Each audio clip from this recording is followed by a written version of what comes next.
di hadapan-Mu Tuhan. Tuhan Yesus, kami sangat merindukan firman-Mu, karena firman adalah Engkau sendiri. Roh Kudus datang dan berkarya dalam hidup kami. Ibadah pada pagi hari ini adalah milik-Mu Tuhan, sehingga pagi hari ini Tuhan, kami mau menceritakan kebaikan-Mu Tuhan. Kami mau menceritakan Yesus lewat firman-Mu Tuhan, sehingga semua kami yang ada pada Tuhan, tak satu pun yang tidak dijangkau oleh Engkau. Firman-Mu yang akan menjangkau hidupku. Dan Tuhan, hamba-Mu tidak memiliki apa-apa. Hamba adalah seorang hamba yang siap untuk melayani Engkau. Terima kasih Tuhan. Terima kasih untuk anugerah. Terima kasih untuk kesempatan hari ini. Aku boleh berdiri dan melayani. Terima kasih. Satu kehormatan aku boleh berdiri di sini untuk melayani Engkau. Hamba siap melayani Engkau. Bapa, pagi hari kami percaya Roh Kudus telah menguasai roh, jiwa, dan tubuh kami. Area tempat kami berbakti sudah dikawali oleh pasukan malaikat surga, sehingga firman-Mu Tuhan yang akan disampaikan benar-benar akan menjadi bagian dalam hidup kami. Terima kasih Tuhan Yesus. Terima kasih karena Engkau yang beri ibadah pada pagi hari. Hamba siap melayani Engkau. Di dalam nama Tuhan Yesus kami sambut firman-Mu. Haleluya. Amin. Saya minta maaf, saya ambil tisu dulu.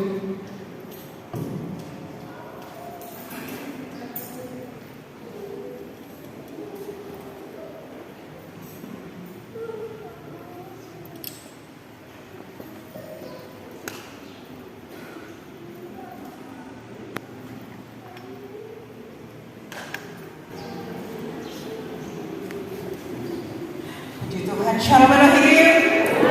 Saudara siap diberkati pagi hari ini? Lambaikan tangan saudara. Lambaikan tangan saudara. Haleluya. Saudara, saya mau bersaksi sebelum saya menyampaikan firman Tuhan. Kita sudah takut mau berdiri di muka, karena kita tahu kita berdiri di sini, kita berdiri melayani Raja saya, seperti melayani Tuhan Yesus Kristus, sehingga saya tak perlu malu, tak perlu takut dengan kekurangan apa yang saya miliki. Saya mau mempersembahkan hidup saya sebagai korban hidup yang memuliakan nama Tuhan. Amin. Saudaraku, hari ini sebelum saya menyampaikan firman Tuhan, saya mau bersaksi singkat boleh? Hari Kamis adalah ulang tahun teman saya, sahabat baik saya, tahu di mana? Tahu sekiranya.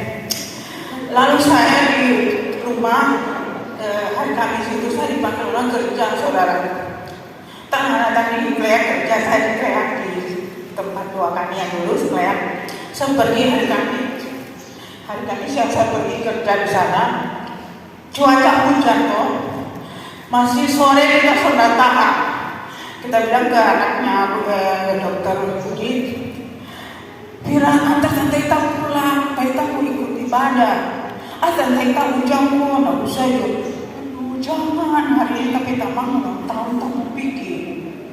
Saudara, saya karena hujan dia olo-olo, saya terlambat. Saya terlambat, dia hantar pulang semalam, saudara. Sama jam 7 stop. Lama aja dah sampai hati. Heran kok tapi hati damai sekali kan mau datang. Lalu saya sampai di rumah mandi, habis bagani saudara saya jam 8 lewat. Anak saya bilang, Miki, pesan aja mama mau ke gereja. Mama datang malu, mama sholat. Dia bilang, mama mau pergi. Tapi hari ini saya damai sekali saudara. Saya tidak sangka saudaraku, di handphone saya sudah 7 kali panggilan tak terjawab dari ibu gembala. Saya tidak pegang handphone waktu kerja ya, saudara. Saya minta maaf mami, saya minta maaf mami. Lalu saya tidak perhatikan. Setelah saya datang ke kebaktian, sopir motor, gak lama habis ibadah waktu makan, saya lihat mami ikut-ikut saya dari belakang. Tak, mami ada telepon itu nggak terkoneksi. Aduh mami, maaf kita nggak terperiksa handphone. Mami bilang melayani hari Minggu. Biasa kalau begitu kita mau alasan 1001 macam kan, itu alasan itu yang sering dipakai orang untuk mencari hal yang membuat dia lulus begitu, mulus ya, supaya dia boleh. Tapi waktu saya lihat mami bilang, kita langsung bilang iyo, mungkin mami lihat saya main-main kan orangnya senyum. Iya mami. Waktu habis makan, setelah saya makan saya langsung pergi ke warung Mas Stefan karena saya mau isi pulsa listrik, kuota habis, dan lalu saya lihat saudaraku, ini mami ikut dari belakang, saya mau jalan mau pergi, mami ikut dari belakang. Kita jalan sampai agak-agak. Mami bilang, tak, mami sudah mau hubungi melayani hari ini. Siap mami, ya saudara dan saudara saya siap melayani. Tepuk tangan untuk Tuhan Yesus. Hari ini saudara perlu bersukacita, perlu hilang semangat karena saudara ada di sini karena Tuhan Yesus. Amin. Saya mau bagi firman Tuhan. Kita akan baca pembacaan firman Tuhan pada pagi hari ini. Terambil dalam Markus pasal 10. Ayat yang ke 46 ya, sampai selanjutnya. Saya menyebut saudara bagi berdiri. Ya, Markus 10. Saya pegang mic, ya, kita mulai. Judulnya Yesus menyembuhkan Bartimeus. Ya, mulai sama-sama. Lalu tibalah Yesus dan murid-muridnya di Yeriko. Dan ketika Yesus keluar dari Yeriko bersama-sama dengan murid-muridnya dan orang banyak yang berbondong-bondong dan seorang pengemis yang buta bernama Bartimeus, anak Timeus, duduk di pinggir jalan. Ya, ketika didengarnya itu adalah Yesus orang Nazaret, mulailah dia berseru, Yesus anak Daud, kasihanilah aku. Supaya dia diam. Namun semakin keras dia berseru, anak Daud, kasihanilah aku. Kata, panggillah dia. Mereka memanggil orang buta itu dan berkata kepadanya, kuatkan hatimu, berdirilah, ia memanggil engkau. Lalu dia menanggalkan jubahnya, dia segera berdiri dan pergi mendapatkan Yesus. Tanya Yesus kepadanya, apa yang kau kehendaki supaya aku berbuat bagimu? Jawab orang buta itu, Rabuni, supaya aku dapat melihat. Lalu kata Yesus kepadanya, pergilah, imanmu menyelamatkan engkau. Pada saat itu juga lihatlah dia, lalu dia mengikuti Yesus dalam perjalanannya. Ya, silakan dulu. Saudaraku yang diberkati Tuhan, hari ini saya membagi cerita tentang Bartimeus. Ada yang sudah kenal cerita Bartimeus? Sampaikan tangan saudara.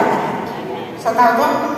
Ya, berarti so kenal dekat dengan Bartimeus. Siapa Bartimeus? Bartimeus adalah seorang pengemis buta. Saya mau cerita sedikit tentang orang buta. Dia memiliki keterbatasan. Pernah kalau cerita itu supaya dia hidup, kita mesti kaitkan dengan kenyataan yang ada. Satu waktu saya pernah tanya papanya Silvana, kan papa mamanya kan buta toh. Saya tanya, oh cuci baju dapat tahu nggak kalau bersih? Oh tahu Nona. Dibilang begini. Dia bilang begitu. Dapat tahu orang buta kalau cuci baju dia taruh sabun banyak-banyak, dia kucap-kucap, dia semur. Tanda orang buta kalau baju bersih, kalau bajunya bau sabun. Saudara sini ada yang buta? Semua ada buta, atau yang tidak buta lambaikan tanganmu. Jangan lambaikan, berarti dia buta lah. Nah, saya mengangkat cerita Bartimeus. Karena saya mau tanya dulu ya. Mesti tanya supaya kalau saudara respon berikan jawaban, berarti saudara meresponi firman Tuhan. Hari ini, pagi hari ini, masih pagi loh, saudara punya persoalan? Punya persoalan enggak? Yang punya persoalan lambaikan tangannya. Oh, enggak ada, kurang. Pak John punya persoalan? Kok kurang tinggi? Angkat tangan tinggi-tinggi.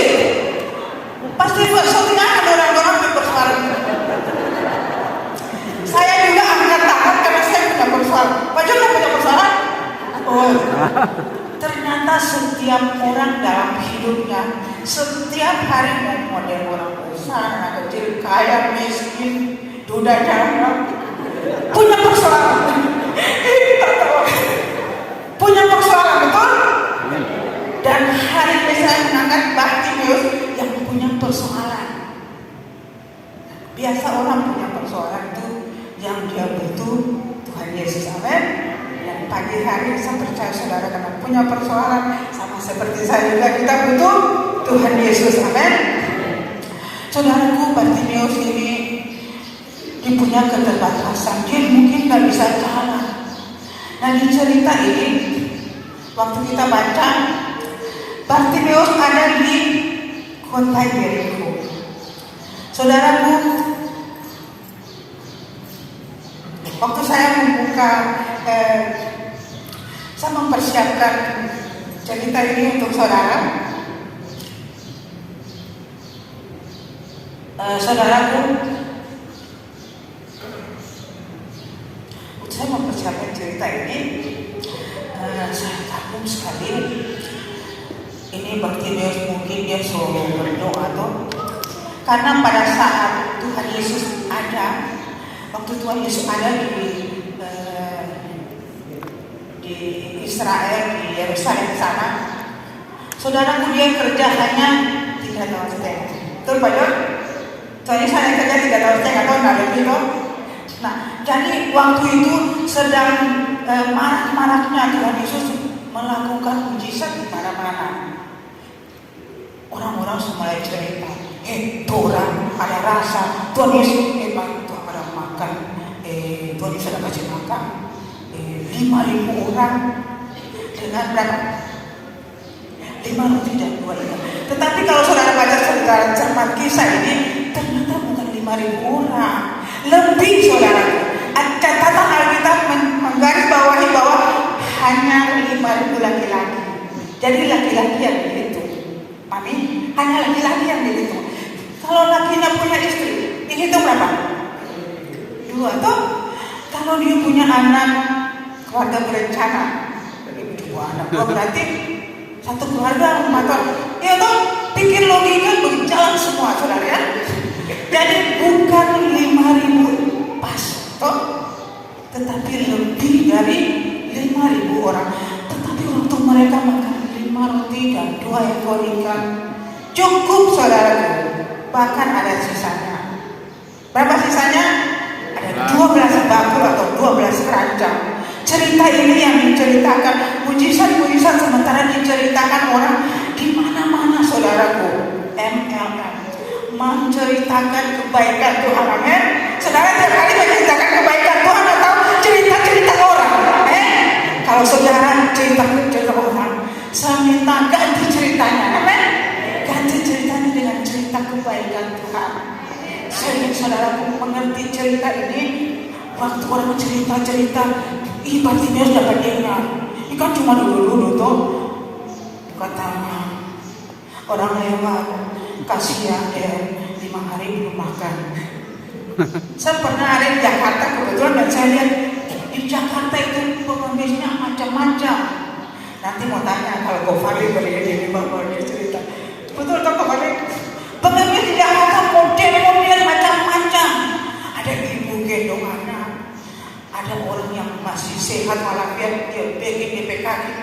bagaimana ya dulu setengah-setengah marah ya supaya dia boleh mengemis.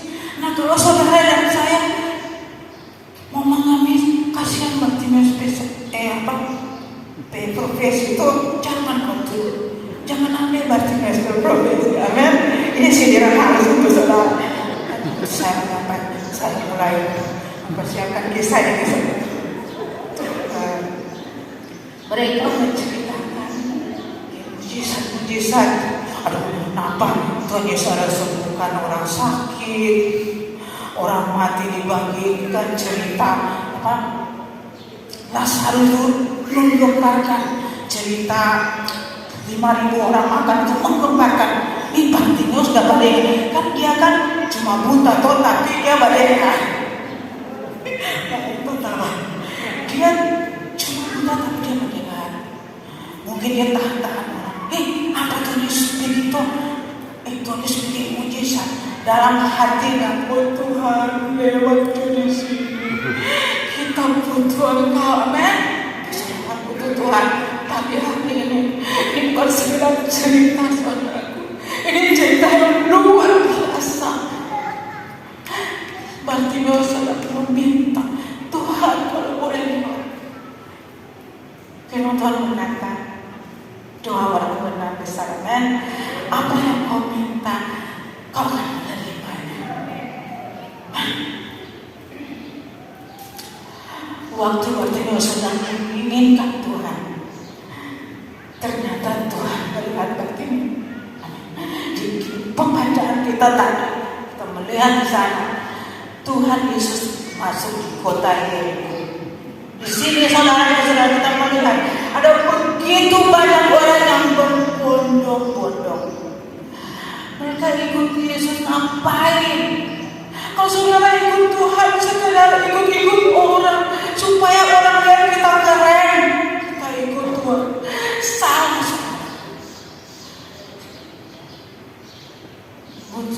Mesti kita memiliki motivasi yang murni dalam diri Tuhan. Men, saudara Bartimeus waktu dia sedang minta, ternyata Tuhan kan tuliskan Allah tuh. Dia mantau, men.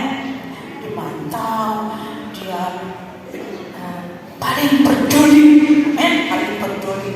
Saya mengawali tadi dengan sebuah pesannya.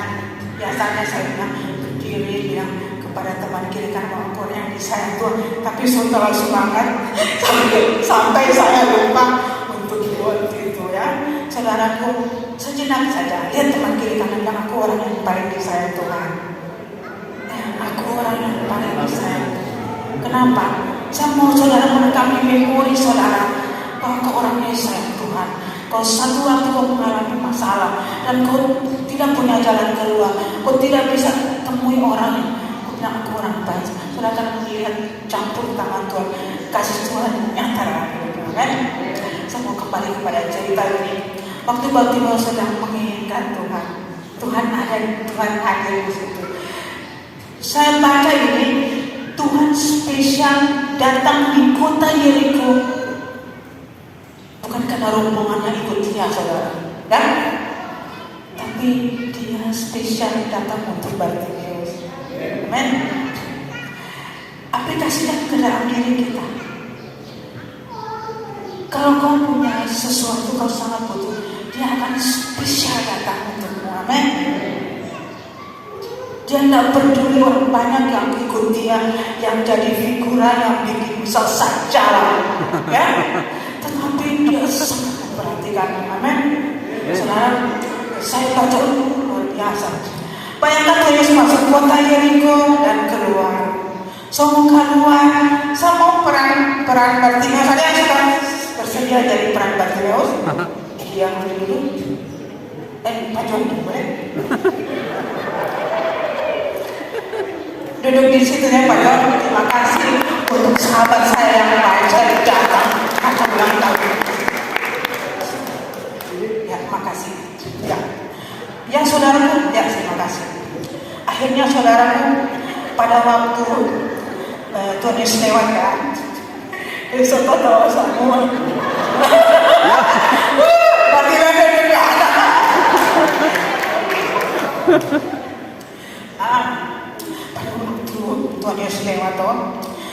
Tuhan Yesus lewat. Saudara, kalau saudara baca kisahnya, saya mesti turun bangun karena saya memerankan tentang orang banyak dan Pak John akan memerankan Bartimeus ya.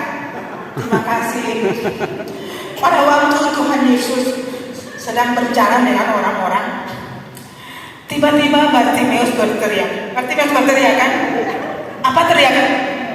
Yesus anak Daud, Yesus anak Daud, kasihanilah aku. Diam!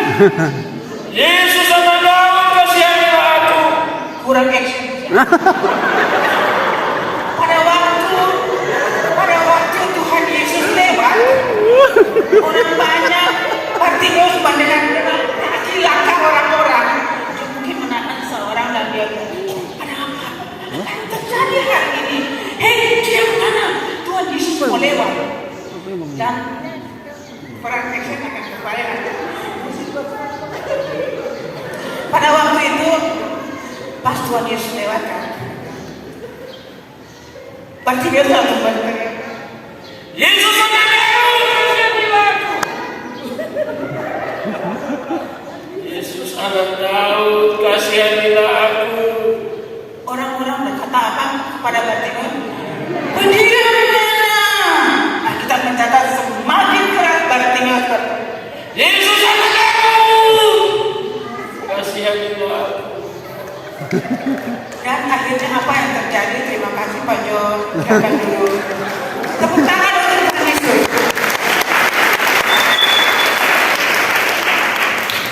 Yang saudaraku, pada waktu Bartimeus dengan sekuat tenaga, jiwa dan raga berteriak, Yesus anak Daud, kasihanilah aku. Apa yang terjadi? Tuhan Yesus berhenti dari perjalanannya. Dia mendengar Yesus namanya dipanggil.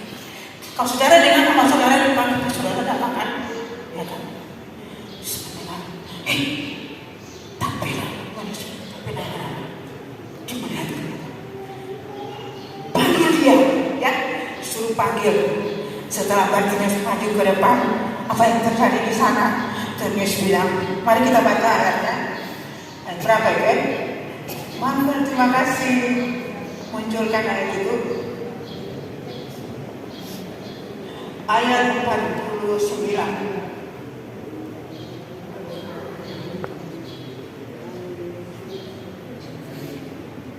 Mulai 48. Mulai 48. Banyak orang menegurnya supaya ia diam, namun semakin keras dia berseru, anak Daud, kasihanilah aku ya. Terus lalu Yesus berhenti dan berkata, panggillah dia.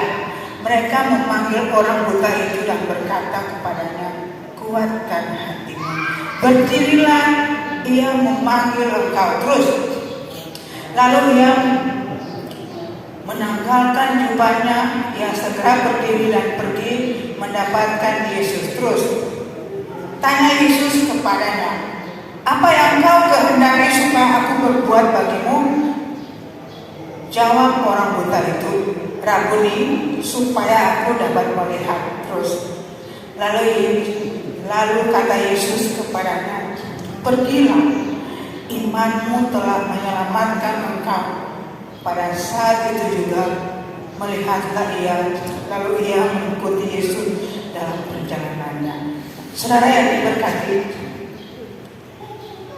ketika Bartimeus sangat membutuhkan Tuhan, Tuhan juga peduli dengan dia.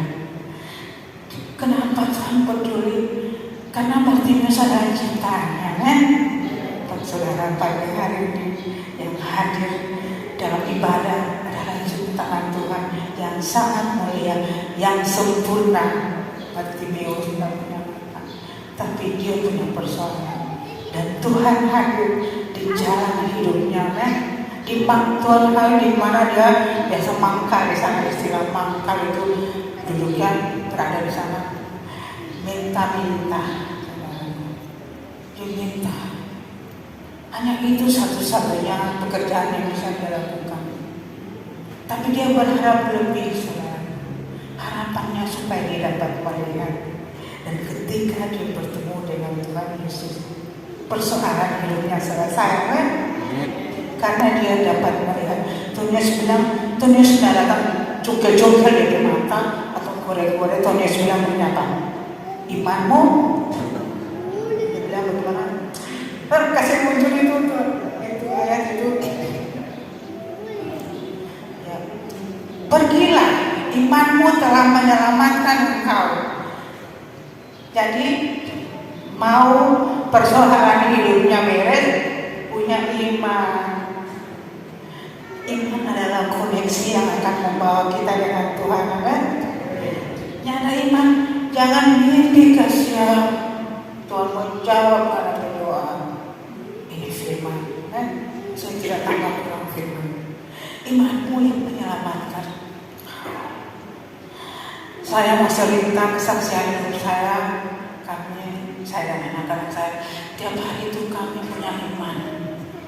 Karena Tuhan Yesus luar biasa, kan? Setiap saya hidup saya tidak pernah kosong. Saya tidak mau jadi pengemis. Kasih kesempatan untuk bertemu saya, ya. Anak-anak saya kalau tanya, mak, kita mau beli ini, kita langsung bilang iyo. Walaupun belum ada, dia bilang iyo langsung datang itu berkat. Luar biasa. Tepuk tangan sama Tuhan.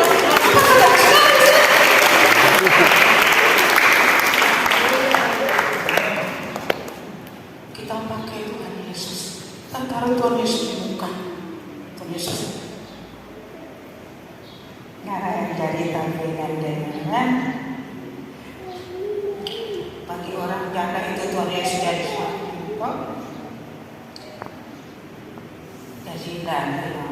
Jadi ada persoalan yang tidak dapat terselesaikan, tapi butuh iman. Kita ucapkan sama-sama Ibrani 11 1, 2, 3. Hafalan dong? Iman adalah dasar dari segala sesuatu yang kita harapkan dan bukti dari segala sesuatu yang tidak kita lihat. Selalu teman kiri kanan bilang, saya punya iman yang besar.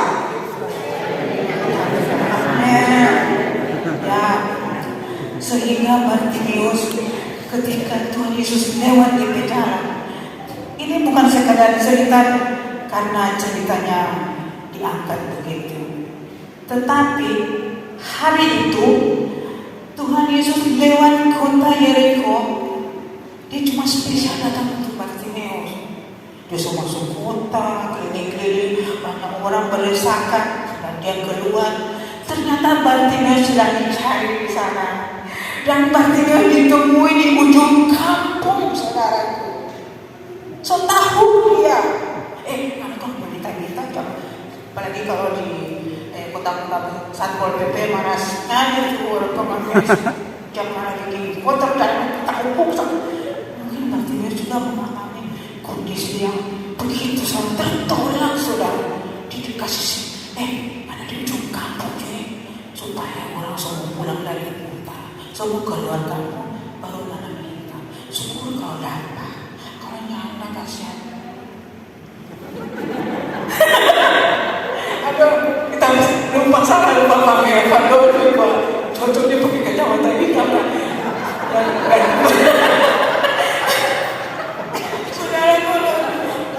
saudara maaf, kita nggak bisa pegang-pegang, kita nggak bisa pegang-pegang. Ini tapi pakaian. Jadi saudara menangkap pesan Tuhan di sini. Tuhan Yesus spesial hari itu datang di kota Yeriko, taruh di memorimu dan cerita kenangan indahmu. Hari ini bahwa dia ada di kota Yeriko hanya untuk mencari Bartimeus. Kenapa dia mencari? Karena Bartimeus punya persoalan dan Bartimeus sedang membutuhkan Tuhan. Amen. Sehingga Tuhan Yesus datang dan menemui dia waktu Yesus dipanggil. Kalau dia panggil Yesus dia panggil anak Daud, berarti dia orang Israel. Kalau dia panggil anak Daud, berarti dia orang Israel. Satu warga. Satu warga. Jadi Jadi supaya saudara mengerti, Tuhan dari Jepang, anak Daud, kasihanilah aku. Dan Yesus mendengar dengan jelas, dia yang dipanggil. Dan memang kalau Tuhan Yesus mau bilang terus terang, Bartimeus, tahu kalau lewat hari ini di kota ini spesial. Ya, tepuk tangan dong. Hari ini Tuhan Yesus hadir di sini spesial untuk engkau. Gapai dia, jangan biarkan dia keluar. Tangkap dia, bawa pulang, amin. Bawa pulang. Bilang Yesus, kau jadi kepala dalam rumah tanggaku. Sehingga kita akan melihat semua persoalan bukan ada persoalan. Mesti ada persoalan supaya penyerapan Tuhan. Kalau saya masuk jalan tol, sok kasih. Dalam hidup kita, setiap persoalan membawa kita untuk lebih dekat. Saya ingin kita lihat sejenak di doa Bapa kami. Doa Bapa kami itu di situ bilang begini, berikanlah kepada kami makanan kami yang cukup. Kalau dulu terjemah dulu, berikan kepada kami roti kami sehari-hari. Dia bilang roti kami 1 minggu, atau roti kami 1 bulan. Berikan kepada kami roti kami 1 tahun. Nanti 1 tahun baru dia muncul, kasihan 10 tahun lah. Tapi berikan kepada kami. Seperti orang sudah berdoa tapi menyentuh roti kami sehari-hari, supaya kita selalu bergantung kepada Dia. Sehingga gambarnya di atas, supaya kita bergantung. Jangan 1 minggu 1 kali baru bergantung, tapi setiap hari. Karena kita membutuhkan Tuhan, ya. Jadi itu loh. Orang mesti berharap setiap hari, bahkan setiap menit dan detik. Kita tuh lintang sembahyang, kalau tuh sembahyang melitur, tapi kita sembahyang sesuai dengan hati nurani saya. Saya cerita bahasa hati saya. Dan Tuhan, terima kasih. Hari ini saya mengajak saudara untuk tidak melihat orang lain dengan kelebihan dan kekurangan. Tidak punya urusan dengan orang lain. Tiap kita masing-masing pribadi kita punya urusan pribadi dengan Tuhan, sehingga kita bisa bereskan hidup kita. Tidak usah dia orang kiri, tidak usah datang. Amin. Nah, setiap kita istimewa di hadapan Tuhan. Saudara, tepuk tangan untuk Tuhan Yesus. Saudara diberkati pagi hari ini. Apa yang menjadi pesan Tuhan? Miliki iman. Amen. Miliki iman, kemudian percaya di jalan hidupmu. Kesulitan apa yang Pak? Yakin Yesus ada di situ untuk menyelesaikan bersama engkau. Amen. Terima kasih Tuhan Yesus. Terima Tuhan, sampai sini saya berikan kesempatan untuk Ibu Gembala.